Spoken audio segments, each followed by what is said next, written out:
দক্ষিণ দিনাজপুর জেলার কুশমন্ডি ব্লকের ৫ নম্বর দেউল গ্রাম পঞ্চায়েতের মোল্লাপাড়া গ্রামে পুরনো পারিবারিক জমি বিবাদকে কেন্দ্র করে এক চাঞ্চল্যকর হামলার ঘটনা ঘটেছে। অভিযোগ, নিজের ভাই এবং ভাইপোর কুড়ুলের আঘাতে গুরুতর জখম হলেন এক ব্যক্তি। স্থানীয় সূত্রে জানা যায়, দীর্ঘদিন ধরেই পরিবারের মধ্যে জমি সংক্রান্ত বিবাদ চলছিল।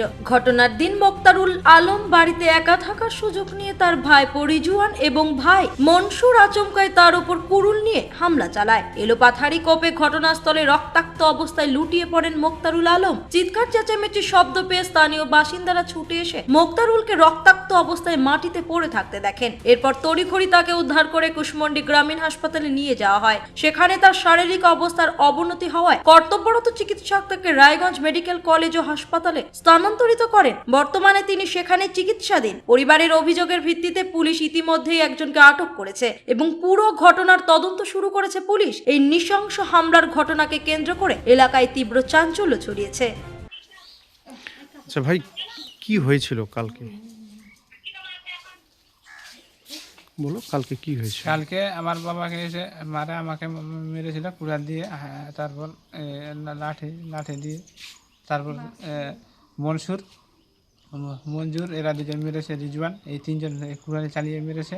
তারপর ৬-৭টা চোট মেরেছে। তারপর বুড়োটা আর আয়েশা মিলে এরা বাঁশ দিয়ে মেরেছে। এরা গোলা টিপে ধরেছিল লেংটা করে কাপড় ফুলিয়ে মেরেছে। তো এখন বাবা কেমন রয়েছে? বাবা এখন খুব সিরিয়াস রয়েছে, কোথায় ভর্তি হয়েছে? রায়গঞ্জে ভর্তি আছে। তোমরা কি থানায় কোনো অভিযোগ দায়ের করেছো? হ্যাঁ হয়েছে। কাদের নামে থানায় অভিযোগ? এদের ইউসুফ, মনসুর, আয়েশা আর রিজওয়ান। তো এখন তোমরা কি চাচ্ছ? এখন এর জন্য আইনে যা হবে কেসে লড়তে হবে। ভাই, তোমার নাম? ইমরুল কায়েস।